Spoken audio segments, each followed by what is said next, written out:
del pero. Quisiera comentarles que las tropas egipcias ahorita pusieron todas sus fuerzas de caballería, de artillería en todo lo que es la frontera con Israel. No están en guerra con Israel, pero este es un acto de provocación. En las Naciones Unidas les están pidiendo que reconsideren esta actitud y que, si es posible, retrocedan sus armas de ese lugar. En Siria actualmente hay un temor terrible de una guerra. Y la situación en Siria cada día se pone peor. Le hago el comentario de esto por una razón. Escatológicamente está escrito en la Biblia la guerra de Siria y también la guerra contra Israel. Ahora, lo único que esto significa para nosotros es el rapto. Ahora, la pregunta es, ¿está usted preparado para el rapto? Porque ¿saben cuál es la cosa? Nosotros tenemos que ser consecuentes con nuestra posición, porque no tenemos una religión. Usted y yo sabemos que no somos salvos porque cumplamos con la religión. Usted y yo sabemos que no somos salvos porque seamos buena gente.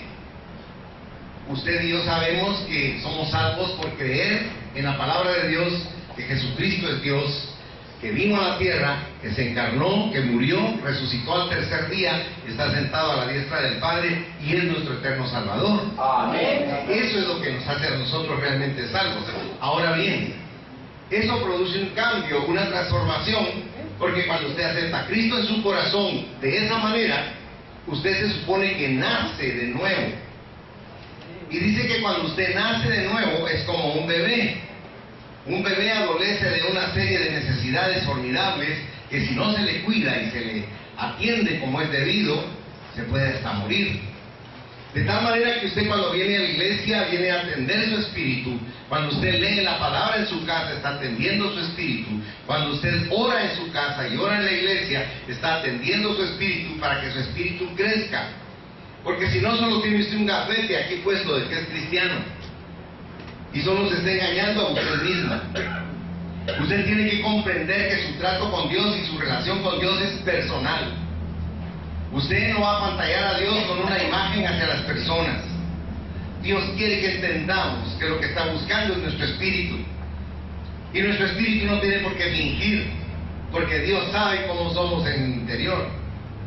Le hago este comentario porque el rapto va a ser para las personas que son congruentes con el llamado, que están preparados realmente y que están esperando todos los días la venida del Señor. Por eso le hice la pregunta al principio, porque nosotros somos protagonistas de lo que era un futuro anteriormente, de lo que era algo escatológico, una profecía de algo que iba a suceder. Y lo estamos viendo desde el 14 de mayo de 1948, cuando la higuera reverdeció e Israel se convirtió en una nación. Nosotros hemos tenido el privilegio de ir viendo paso a paso el reloj de Dios, solo que ahora ya no vemos las agujas, sino el segundero. Porque va con prisa esto, está caminando fuertemente. En una reunión en la que estuve hace algunos días, me decían en la mesa unas personas que conocen a Dios, pero no lo han dejado realmente que gobierne sus corazones, porque ¿sabe qué pasa? El ser humano quiere vivir como le da la gana y llevar su relación con Dios como le da la gana. Y lo puede hacer. Pero cuando se quede en el rapto, entonces será, como dice Cristo, el lloro y el crujir de dientes. Dios tiene 2000 años de estarnos hablando, y hablando a nuestro espíritu, no a nuestra mente, porque nuestra mente es nuestro peor enemigo. Ahí está el orgullo, la soberbia, la arrogancia, la rebelión y la desobediencia. Y Dios lo que más está buscando es que usted logre aplastar esa naturaleza y permita que fluya su espíritu. Porque en su espíritu sí puede usted comprender las cosas que Dios le está diciendo. En su mente no. En su mente uno dice, no, yo así pienso que así es y punto. ¿Y quién lo mueve a uno de él? Pero Dios es paciente y es misericordioso. Por eso es importante la alternativa del pero. Porque los que se queden y los que participen de la gran tribulación van a estar en una situación, créame, Jesucristo dice en Mateo 24 que nunca la humanidad ha visto una catástrofe integral de esa naturaleza. Dice que nunca ha habido ni la habrá, dice Jesucristo, y Él es Dios. Es una sentencia digna de ponerle atención. Y aquí Pedro está diciéndonos algo formidable, porque Pedro está diciendo ese pero, y yo quiero que lo lea conmigo en su Biblia. Acompáñenme por favor a la segunda carta del apóstol Pedro, capítulo 3, versículo 13. Mire cómo dice: pero nosotros esperamos, según sus promesas, cielos nuevos y tierra nueva, en los cuales mora la justicia. Así es. Pero cuando usted lee eso, con todo respeto, usted espiritualmente no se ubica en esa justa dimensión. Usted esto lo tipifica en lo que es su propia vida, su propio entorno, en lo que es esta tierra. Pero aquí de lo que está hablando Pedro es de una situación totalmente fuera de lo que es lo normal. Está hablando de que Dios va a hacer literalmente nuevos cielos y va a hacer nueva tierra. Le voy a explicar por qué. Usted se recuerda que cuando apenas eran 4 personas sobre esta tierra, uno era Adán y el otro era Eva, y los otros eran sus 2 hijos, Caín y Abel. ¿Se recuerda usted lo que sucedió entre estos 2 hijos? Uno asesinó al otro. Pero consecuencia de qué fue eso? De que cuando desobedecieron a Dios en el jardín del Edén, Dios maldijo la tierra, ¿se recuerda? Maldita será la tierra por tu culpa, le dijo, por tu desobediencia. De tal manera que por eso es que esta tierra tiene que ser destruida. Usted puede ver que una persona tiene un castillo, por ejemplo, como la reina de Inglaterra tiene un castillo, el castillo de Windsor, que es uno de los muchos que tiene otro en Balmoral, pero este de Windsor es una expectación lo que uno tiene cuando uno va ahí y ve el cambio de guardia. Créame que hasta se eriza uno de escuchar la marcialidad de las bandas, los uniformes tan elegantes que tienen los soldados especiales que guardan el castillo. O sea que es una ceremonia formidable y no sé qué, habiendo asustado de ver esas cosas tan maravillosas. Todo eso va a desaparecer. Todo lo que ahora le parece a usted maravilloso y esplendoroso, todo va a desaparecer. Y no lo digo yo, lo dice Pedro. Pero aquí vemos nosotros algo interesante, que Dios siempre modera las tinieblas con la luz. Y la palabra de Dios es la luz que disipa esa oscuridad del temor, de la inseguridad, de la falta de fe, de la falta de creer realmente lo que Dios nos dice en la palabra. Y de entender que el tiempo es muy corto. Satanás dice una anécdota por ahí, le dijo a los demonios que no trataran de convencer a los cristianos con un montón de argumentos. Les dijo, díganles que hay tiempo. Y realmente el tiempo es muy corto. En esa reunión a la que le hacía referencia, una de las personas me dijo, pero ¿cuándo cree usted que va a hacer eso? Yo no sé.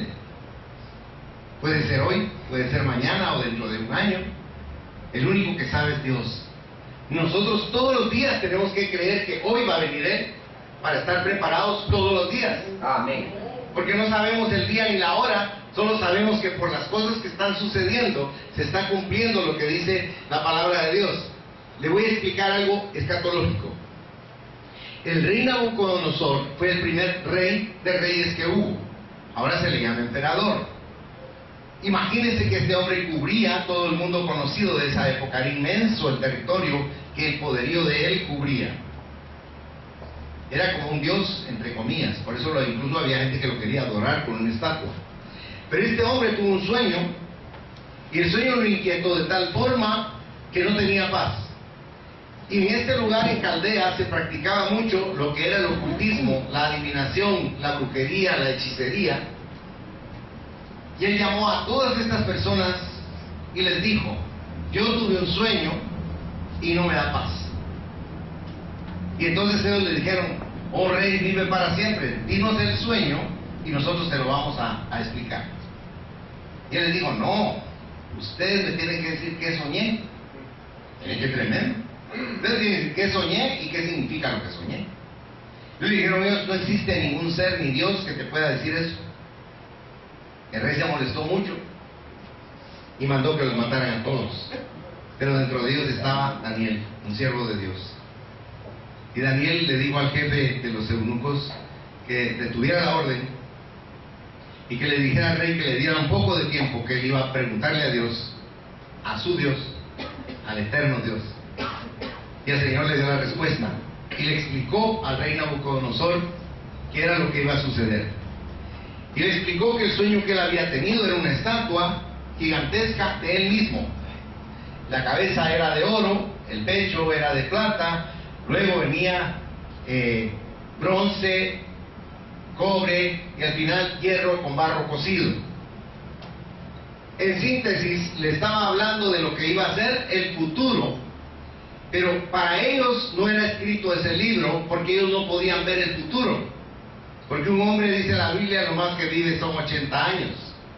Aunque hay gente que vive más, pero el promedio de vida no es ese.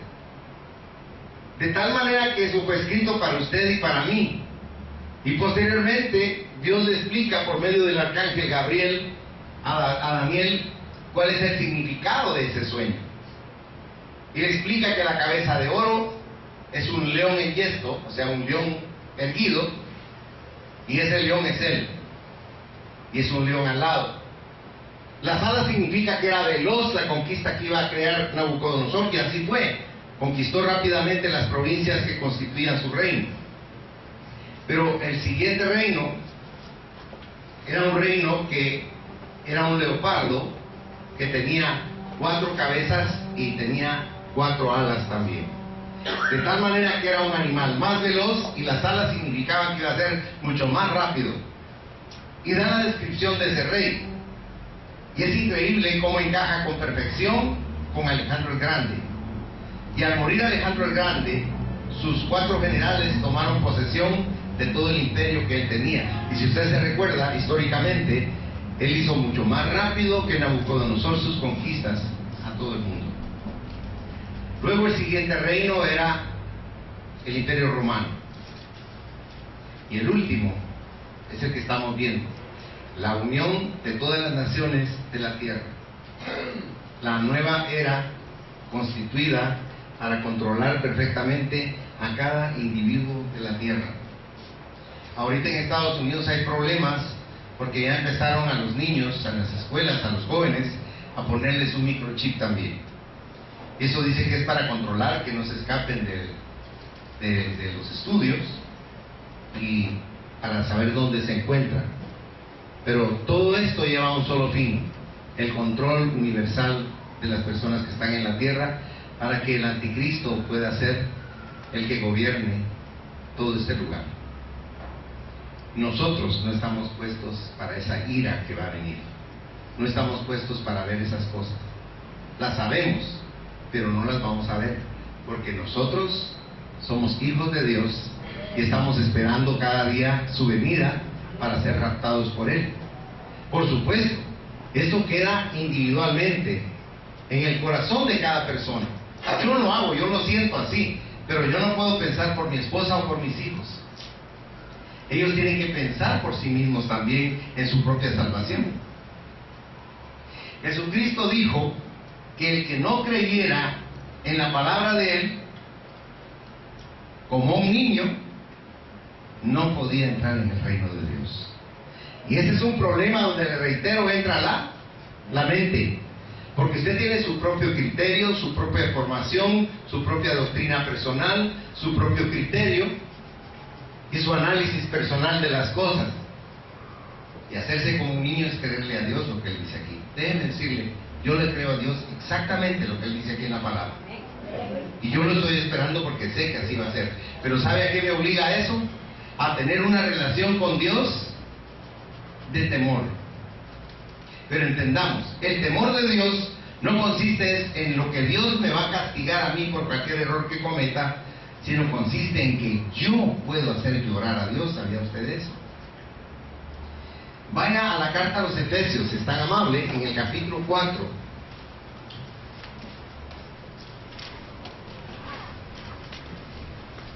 Efesios capítulo 4, y vean conmigo si es tan amable, verso 30. Dice el verso 30, fíjense que el 29 como un contexto se lo voy a leer porque dice: ninguna palabra corrompida salga de vuestra boca, sino la que sea buena para la necesaria edificación, a fin de dar gracia a los oyentes. Y no contristéis, dice, al Espíritu Santo de Dios, con el cual fuisteis sellados para el día de la redención. O sea, quiere decir que usted tiene un sello de Dios, que es el Espíritu Santo.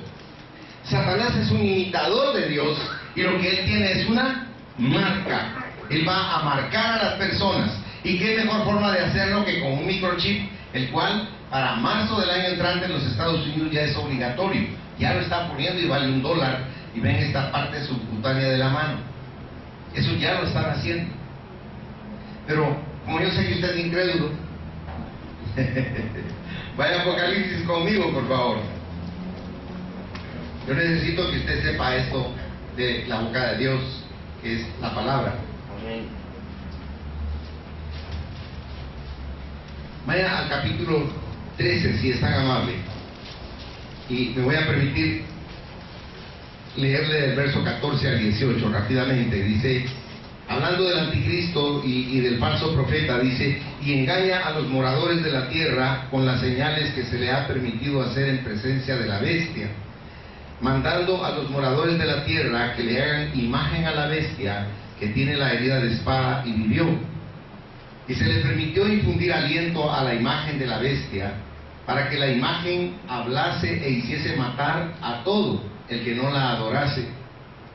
Y hacía que a todos, pequeños y grandes, ricos y pobres, libres y esclavos, se les pusiese una marca en la mano derecha o en la frente, y que ninguno pudiese, note, comprar ni vender, sino el que tuviese la marca o el nombre de la bestia o el número de su nombre. Aquí hay sabiduría. El que tiene entendimiento, cuente el número de la bestia, pues es número de hombre, y su número es 666. Está hablando de esta manera de vida que tiene el mundo, que es el consumismo. De tal manera que si usted no tiene esa marca, no va a poder comprar ni va a poder vender. Está diciendo literalmente que podemos morir de inanición, pues, a los que se queden. Por eso le digo, hablo de esto no por crear un falso temor en su corazón, sino una expectativa de poder usted conducir su vida de la manera como Dios se lo sugiere, para que en el momento del rapto usted se pueda ir. Dios no está exigiendo que usted y yo seamos perfectos, pero está exigiendo que en nuestro espíritu mantengamos nosotros congruencia con lo que dice que somos. Porque si somos hijos de Dios, ¿a quién nos parecemos? A Dios. A Dios, por supuesto. Pero si no somos hijos de Dios, nos vamos a tener que parecer a Satanás, porque Él es el que gobierna este mundo. Él es el que tiene el poder sobre esta tierra. De tal manera que nosotros tenemos que tener en consideración esas cosas para el mensaje que estamos comprendiendo esta mañana. Porque Dios trae luz a este oscuro mundo. Jesús lo hace.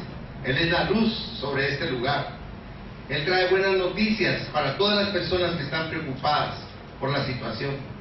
Usted y yo, gracias a Dios, tenemos casa, tenemos que vestir, tenemos vehículo y tenemos que comer. Pero déjenme explicarle, somos privilegiados porque vivimos en un país de extrema pobreza. Usted ve que la delincuencia ha crecido de una manera desmesurada. Y no quiero justificar yo eso, pero créanme que es parte de la escasez de trabajo y de recursos. No porque no los tenga Guatemala, porque hubo un presidente en Guatemala que se llamó Jorge Ubico. Durante 14 años gobernó con mano férrea, si usted quiere, este país. Pero es el único presidente, me atrevo a decirle, en el mundo que ha provocado deflación en un país. Si usted va aquí a la 12 calle, va a encontrar un palacio precioso que se llama Palacio de Correo. Y se va un poco más al norte, sobre la Sexta Avenida, va a encontrar un palacio precioso que es el Palacio Nacional de Guatemala. Y si usted se atreve a ir al sur, ahí va a encontrar una serie de edificios maravillosos que él dejó. En la 14 calle está otro palacio que es el de la policía. Guatemala le decían la tacita de plata porque era un hombre que obligó a que la gente barriera su acera, barriera su calle todos los días temprano, que caminaran por la derecha. Y miren qué importante es, vaya a un centro comercial y va a ver que la gente no respeta su derecha. pero ni en los automóviles de la calle respetan la derecha. Entonces usted se va a dar cuenta de que fue un hombre que puso a Guatemala en alto. Lo han detractado como usted no tiene una idea, pero fue un hombre que puso orden en este país y lo hizo producir. Se puso un sueldo que para mí era, en relación con los millones que ganan aquí actualmente, era un sueldo muy poco, muy pequeño. Ganaba 500 quetzales al mes. Sin embargo, las carreteras no eran asfaltadas, pero estaban bien balastradas. Los presos, en lugar de estar haciendo extorsiones en la cárcel, los presos estaban trabajando en las carreteras y manteniéndolas vialmente. Era un hombre que tenía una gran visión para el futuro. Era un déspota, lo que usted quiera, pero vea el fruto de lo que él hizo, porque amaba a este país. Cuando él se fue del país, dejó las arcas con mucho dinero. Pagó la deuda externa y la deuda interna del país. Perdone que le hable de esto, porque yo necesito que usted me comprenda. Ahora, yo no necesito hablarle de lo que ha pasado ahorita. ¿Por qué le estoy hablando de esto? Porque Guatemala es riquísimo. Fíjense que desde 1944 se están robando el dinero de Guatemala. Yo creo que sería una montaña más grande que el volcán de agua el dinero que se han robado de este país los políticos.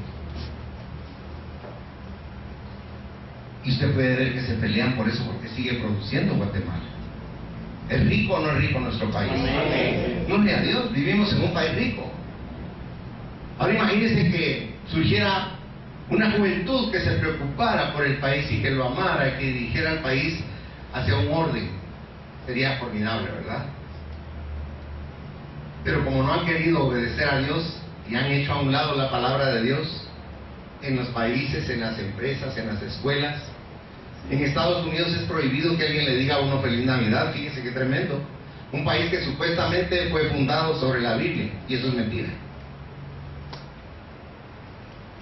Pero en Estados Unidos a usted le dicen felices fiestas, porque se pueden ofender los árabes. Yo creo que en Guatemala ya anda por el estilo. Pero si nos damos cuenta nosotros, cada vez el mundo está peor. Porque mientras más se separa el hombre de Dios, peor le va. Pero dice Mateo 6:33, mas buscad primeramente el reino de Dios y su justicia, y todas esas cosas os serán añadidas. La gente anda buscando la prosperidad en lugar de buscar a Dios. Cuando usted busca a Dios, Él le añade lo que usted necesite material. Pero en el consumismo es diferente. Vemos entonces nosotros que los versículos que preceden a esta llamada que nos ocupa esta mañana son duros, y este pero nos provee a nosotros una magnífica opción para seguir a nuestro Dios, porque hay una gran bendición para los que piensan en ese largo plazo, en la vida eterna. Porque hay gente que piensa en corto plazo y está pensando ser feliz aquí en la tierra y se olvida que hay una eternidad a la cual podemos ir al infierno o podemos ir al cielo que Dios ha preparado para nosotros, porque lo mejor está aún por venir.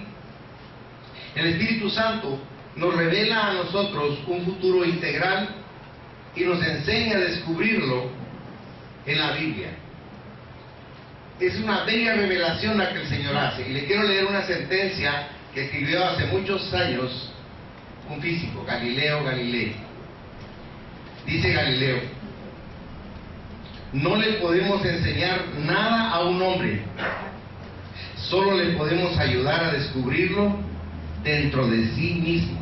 Me llamó mucho la atención, porque fíjese que Dios no le explica a usted las cosas con álgebra o matemática cuántica o con un gran cúmulo de literatura. Dios va a su espíritu. Pero ¿dónde puede ver usted la escasez, el hambre o la sed de su espíritu?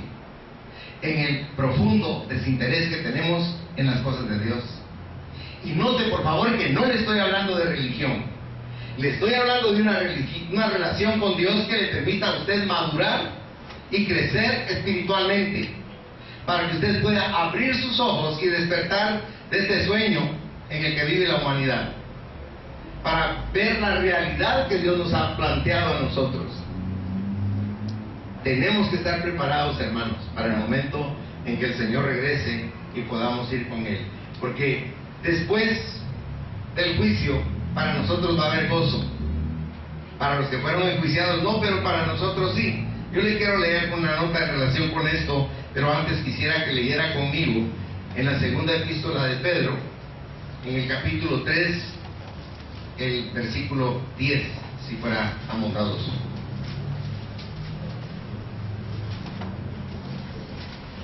Dice, en el mundo estaba, perdón, estoy leyendo Juan.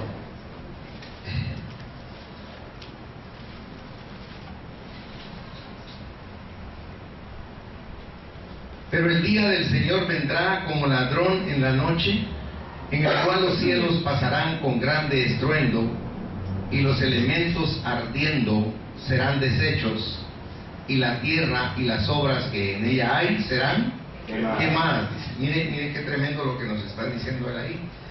Va a venir entonces cuando menos las personas del mundo se lo esperan, porque nosotros ya vamos para arriba con él, gloria a Dios.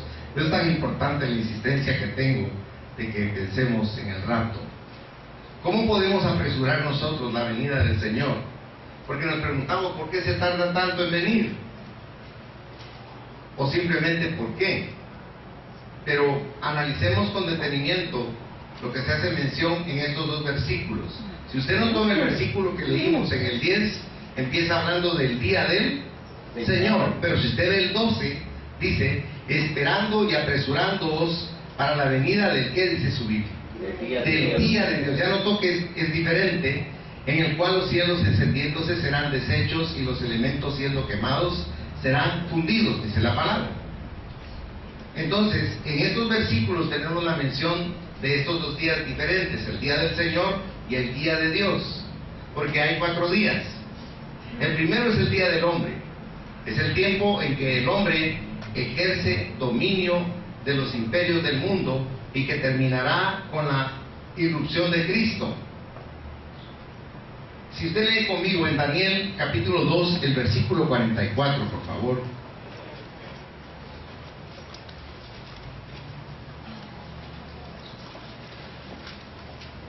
Dice ahí la palabra: y en los días de estos reyes, el Dios del cielo levantará un reino que no será jamás destruido, ni será el reino dejado a otro pueblo. Desmenuzará y consumirá a todos estos reinos, pero él permanecerá, dice, para siempre. Mire qué importante es esto. Y en los días de estos reyes, el Dios del cielo levantará un reino que no será jamás destruido. Por lo tanto, el Señor nos está diciendo que debemos entender lo que Él nos está explicando en relación con el poder del hombre. Pero luego viene el día de Cristo, y ese es el día de la glorificación.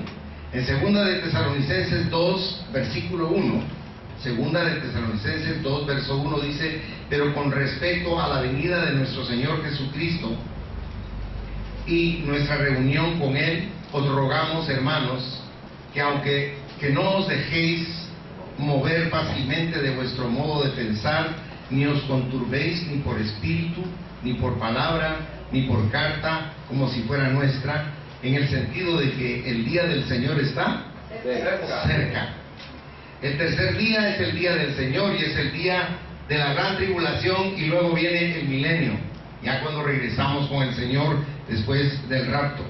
Y el cuarto día es el día de Dios y es el día de la consumación de que estamos hablando en esta mañana. Pedro nos habla acerca del día del Señor y nos dice que va a venir como ladrón en la noche, de forma silenciosa, callada, inesperada, por lo que al mundo concierne. Pero nosotros sabemos que Él va a venir.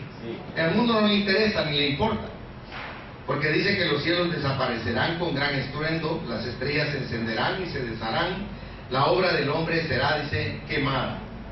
Pedro nos habla acerca del día de Dios también. Los terrores en el cielo y en la tierra introducen el día de Dios, poniendo fin al día del Señor. Porque en segunda de Pedro 3:12 leíamos que todo va a ser deshecho. Pero en el versículo que nos ocupamos esta mañana dice que nos va a dar nuevos cielos y nueva tierra, y que se hará justicia en el cielo y también en la tierra, y esto nos habla de eternidad. porque la justicia es Cristo y Él va a estar eternamente con nosotros. Déjenme que le explique algo rápidamente. Dios define cómo va a ser la ciudad que va a bajar de Dios, la ciudad que viene del lugar donde está Dios. Es una ciudad que está dispuesta en Q. En apariencia es un cuadro, pero dice que las medidas son igual el frente, igual el fondo, igual la altura.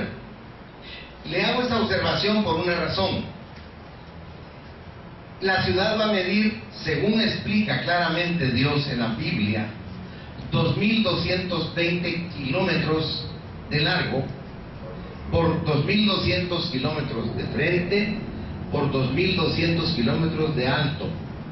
De tal manera que las mansiones que Cristo fue a preparar están superpuestas en diferentes niveles en ese cuadro. Déjenme explicarle para que se forme una idea que esa ciudad apenas cabría sobre el territorio del Canadá y de los Estados Unidos. Por eso es una nueva tierra y son nuevos cielos y no habrá mar. O sea, son cosas diferentes a las que nuestra lógica y nuestra razón nos empuja a pensar.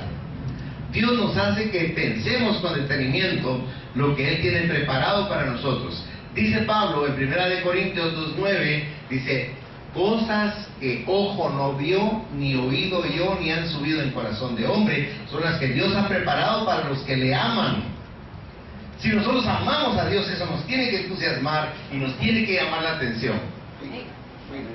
Nos estamos viendo con las hermanas el día miércoles hace un tiempo, porque vino a cantar Vicente Fernández.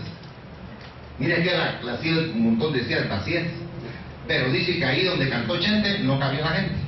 Estaba lloviendo y todo el mundo estaba ahí con paraguas o sin paraguas esperando que llegara. Se tardó un montón en llegar y al fin llegó y cantó, y todos cantaron con él. Le quiero decir, mire cómo entusiasma eso el corazón de la gente, pues, ¿verdad? Que un cantante famoso venga y les llame la atención con la música que les gusta. Le pongo ese parámetro para que me entienda lo que le digo. ¿Será que a nosotros nos llama la atención de igual forma de decir, el Señor va a venir, nos va a llevar al cielo? ¿Sabe qué me dijo una vez una persona? Y usted me dijo, explíqueme algo porque para decidirme si sí o no. Y le dije yo, ¿y qué es lo que quiere saber? Mire, me dijo, perdón la pregunta, pero entiéndame, pastor. ¿Va a haber sexo en el cielo usted? Es que eso que nos denuncia, que no hay espiritualidad, ¿verdad? ¿Ya se fijó? Porque lo que está pensando es en un deleite de la carne, porque no conoce el deleite espiritual. Cuando usted logra entender esto y deja que su espíritu comience a comer de esa comida, de ese maná, y usted comienza a amar a Dios verdaderamente, créame, usted comprende a Pablo porque dice en Filipenses, en el capítulo 1, verso 20, si mal no recuerdo, dice él, en el 21, para mí el vivir es Cristo y el morir es ganar, porque estar con Cristo dice, es muchísimo mejor que estar aquí en la tierra. Y él lo podía decir con autoridad porque él había estado con Dios en ese lugar. Estuvo 3 días de la tierra, pero la Biblia dice que 3 días de la tierra pueden ser 3.000 años de la tierra. Porque dice la palabra que un día es como 1.000 años y 1.000 años un día para Dios. La dimensión en la que nosotros estamos se marca con este tiempo, pero al salir de esta dimensión el tiempo es diferente. Por eso es interesante también que usted piense por un momento. En una oportunidad yo estuve en Quetzaltenango hablando con un grupo de personas y les estaba hablando de este tema y les decía, imagínense que ahí no va a haber sol ni luna. Ay, me dijo, entonces, ¿ya qué horas va a dormir uno? Esa es la preocupación. Siempre la carne adelante, el yo va adelante.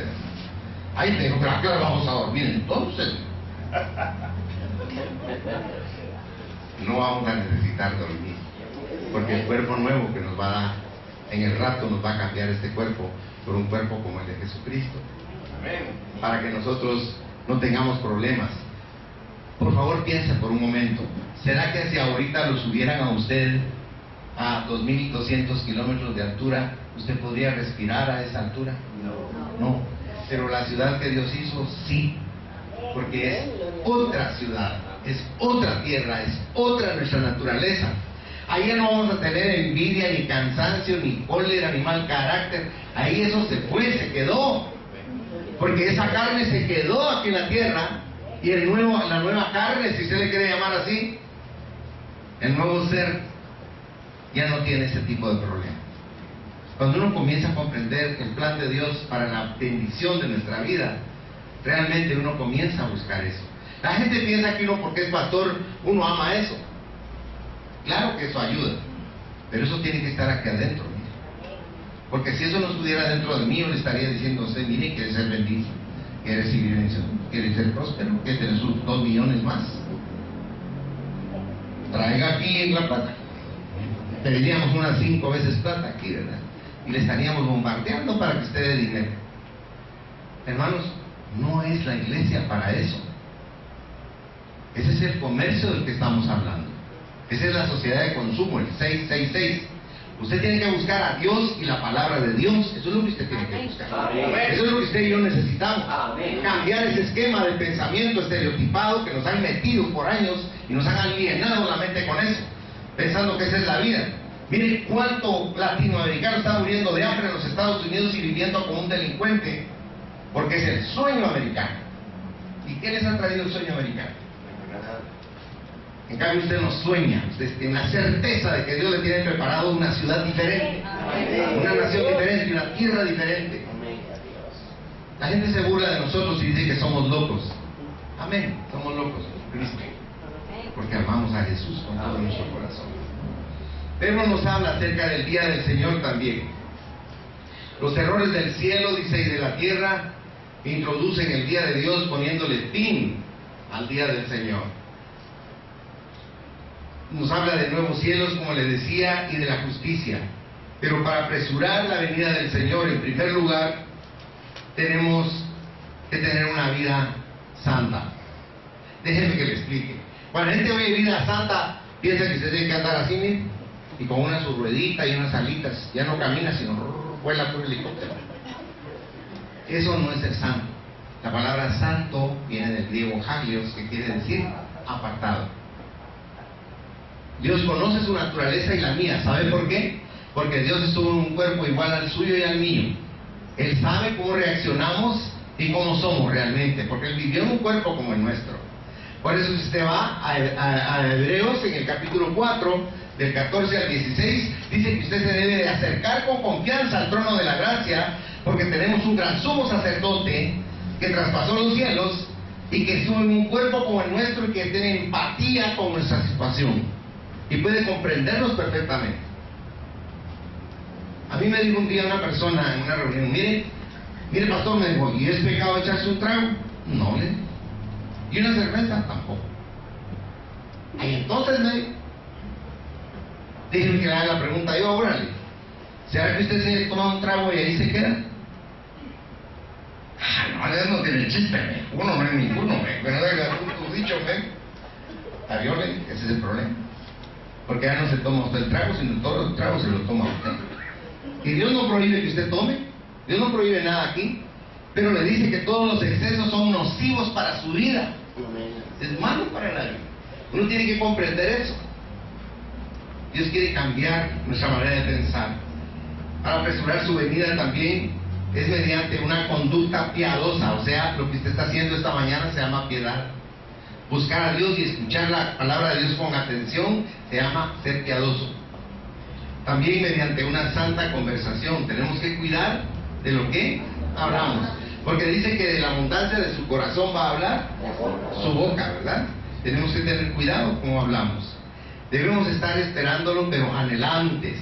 Debemos anhelar que Él venga, desearlo con nuestro corazón. Y también debemos tener un objetivo piadoso, santo, diligente, obediente y con fe y convicción para Dios. De esa manera podemos hacer que el Señor venga más rápido. Claro, por supuesto, es utopía si usted quiere, porque nosotros no estamos tan dispuestos. Pero el Señor quiere venir para nosotros porque quiere cambiar nuestra vida y nuestro futuro. Vean conmigo Mateo 24, versículo 35, por favor, porque nuestro futuro es brillante con Dios. Y aquí en Mateo 24, 35 dice la palabra: el cielo y la tierra pasarán, pero mi palabra, dice, no pasará. Miren qué formidable. Y luego nos dice que el deleite va a seguir a la destrucción. Dice que las posesiones del presente van a ser deshechas totalmente. ¿Quién va a querer pensar con deleite que le está en su casa? Pero si usted está con Cristo, esas cosas ya no van a tener ningún valor. porque los sueños de los pecadores se convertirán en pesadilla. La riqueza de los perversos no va a valer nada. Pero persisten las promesas de paz y abundancia, y ninguna de estas terribles tragedias tomará a Dios por sorpresa, porque un nuevo cielo y una nueva tierra aguardan a los que hemos confiado en Dios. Es maravilloso lo que Dios tiene preparado para nosotros, pero ¿sabe una cosa? Solo cuando usted en su corazón llega a amar la palabra y a creerle a Dios, es cuando usted se deleita en estas cosas. Amén. Es difícil, yo lo sé, es difícil, no es fácil. Dios quiere mantener realmente para nosotros esa palabra, para que se cumpla la promesa que Él nos da. Piense en la descripción que Juan hizo de esta ciudad. Vayan conmigo a Apocalipsis 21, si está bondadoso, y lean conmigo los versículos del 1 al 8.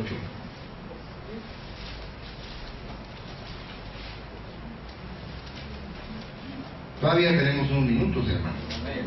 Que los meros pensativos. Dice Apocalipsis 21:1: vi un cielo nuevo y una tierra nueva, porque el primer cielo y la primera tierra pasaron, y el mar ya no existía más. Y yo, Juan, vi la santa ciudad, la nueva Jerusalén, descender del cielo de Dios, dispuesta como una esposa ataviada para su marido. Y oí una gran voz del cielo que decía: he aquí el tabernáculo de Dios con los hombres, y Él morará con ellos, y ellos serán su pueblo, y Dios mismo estará con ellos como su Dios. Enjugará Dios toda lágrima de los ojos de ellos, y ya no habrá más muerte, ni habrá más llanto, ni clamor, ni dolor, porque las primeras cosas pasaron. Y el que estaba sentado en el trono dijo: he aquí, yo hago nuevas todas las cosas. Y me dijo: escribe, porque estas palabras son fieles y verdaderas. Y me dijo: hecho está, yo soy el Alfa y la Omega, el principio y el fin. Al que tuviere sed, yo le daré gratuitamente de la fuente del agua de la vida. El que venciere heredará todas las cosas, y yo seré su Dios, y él será mi hijo. Pero los cobardes e incrédulos, los abominables y homicidas, los fornicarios y hechiceros, los idólatras y todos los mentirosos tendrán su parte en el lago que arde con fuego y azufre, que es la muerte segunda. Miren cómo él pudo ver una ciudad maravillosa que Dios ha preparado para nosotros.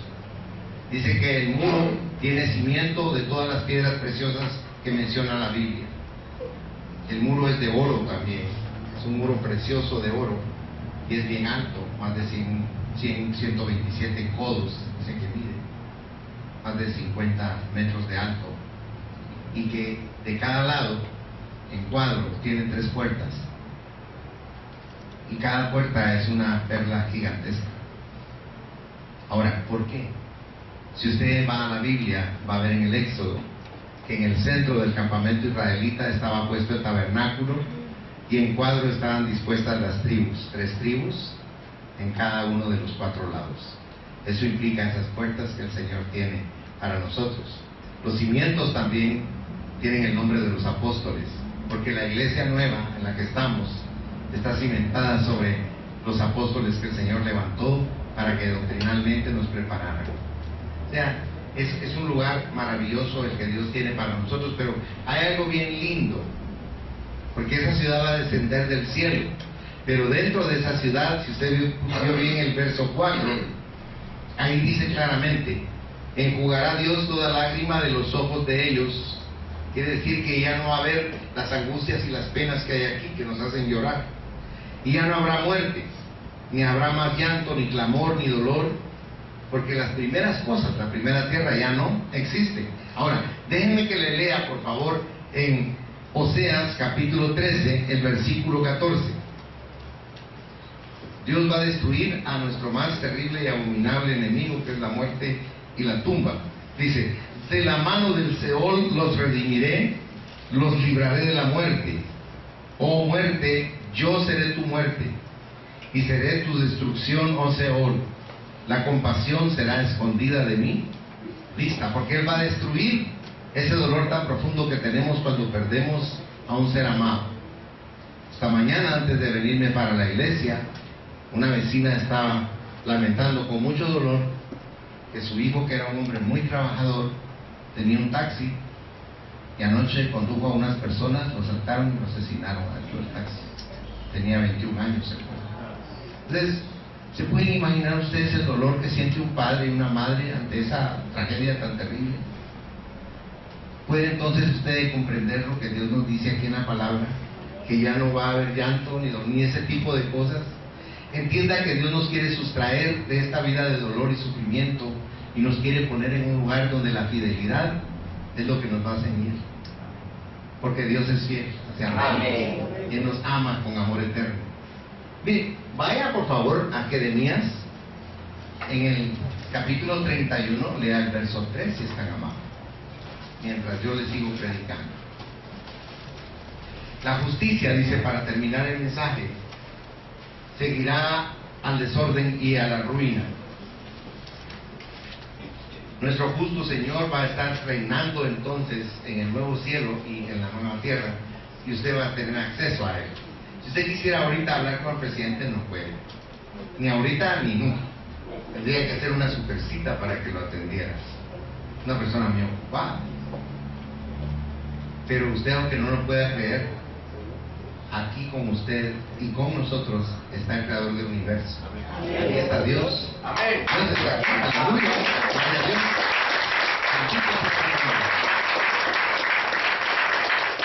O sea que ahora enfrentamos problemas de un montón de índoles, pero nos esperan tiempos mejores.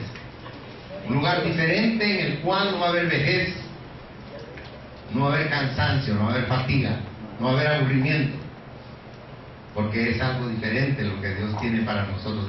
A mí me emociona porque esto es algo maravilloso. Entonces, cuando vengan las pruebas a su vida, recuerde que usted tiene un pero a su favor, pero le espera algo mejor adelante, es lo que Dios tiene preparado para nosotros. Bendito sea su nombre. Debemos confiar ciegamente en la Biblia y en sus promesas llenas de esperanza y de verdad, sin dudar nada, pues por fe vemos al incrédulo. Nosotros vemos a Dios por fe. El incrédulo no lo puede ver y se burla de nosotros, pero sabe que eso estaba profetizado y Cristo tomó literalmente esa profecía y nos la pasó a nosotros. ¿Se recuerda que le decía, tienen ojos y no ven? Tienen oídos y no oyen? Y la gente decía, yo tengo ojos, yo sí miro, yo sí escucho.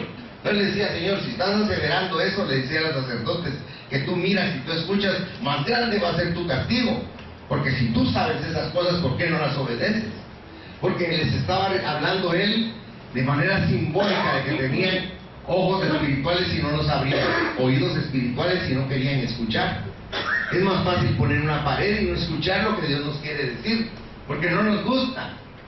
Ahora, vaya conmigo por favor, si es tan bondadoso. Acompáñenme a Mateo 13, del 14 al 17. Y ahí ya lo dejo tranquilo para que se vaya contento conmigo.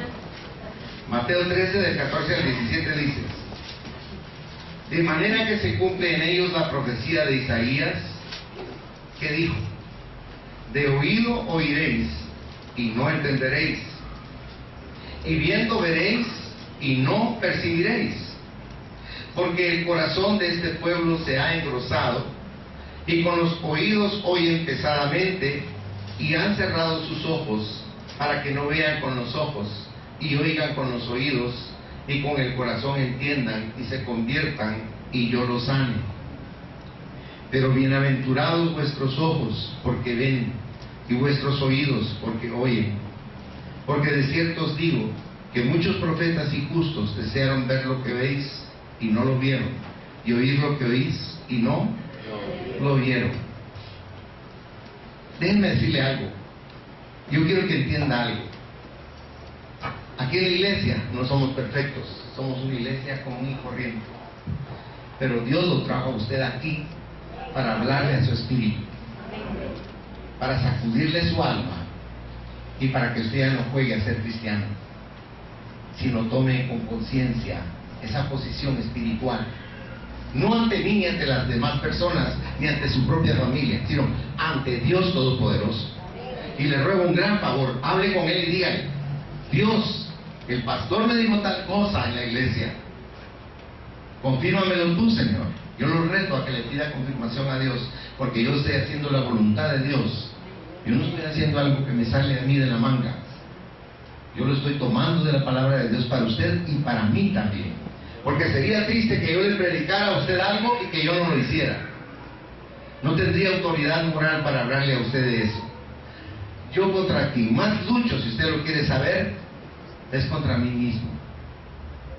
Dice la palabra en Proverbios que es más grande el hombre que se enseñorea de su espíritu que el que conquista una ciudad. Y usted lo puede ver en historia. Puede ver a Napoleón. Mire cómo conquistó el mundo Napoleón. Y era un genio. Créame que era un genio. No simplemente para lo militar, eso es lo menos.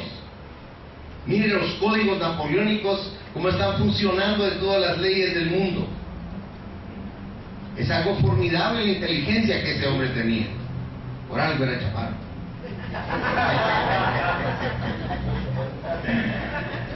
Pero déjeme decirle que él no tenía poder sobre sí mismo, fíjese.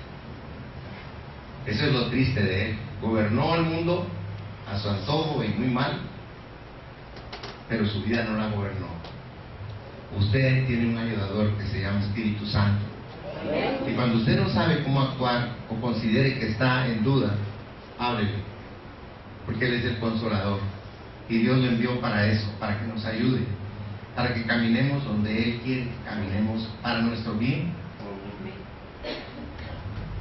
Cierre sus ojos, por favor. Todos somos pecadores, pero aún así Dios nos ama mucho. Merecemos el infierno, pero Cristo promete el cielo a quienes confiamos en Él. Las pruebas son reales, pero la gracia de Dios basta para todas ellas. Si no le has abierto nunca tu corazón a Cristo, ahí donde estás sentado, dile: Jesús, yo te quiero abrir mi corazón esta mañana. Yo no quiero ver la tribulación, Señor, quiero ser raptado por ti. Y como un niño yo creo lo que dice tu palabra, Señor, y lo recibo en mi corazón y te abro mi corazón para que entres en él y seas mi Salvador personal. Y te ruego, Señor, que me ayudes a conocerte cada día más y que logre vencer la voluntad férrea de mi yo, para quitar a mi yo que está en el trono de mi corazón y sentarte a ti, Jesús, en ese trono. Guíame tú, Señor, porque yo necesito ser iluminado por tu luz para no seguir caminando en las tinieblas, porque tú viniste a esta tierra y los hombres amaron más las tinieblas que la luz.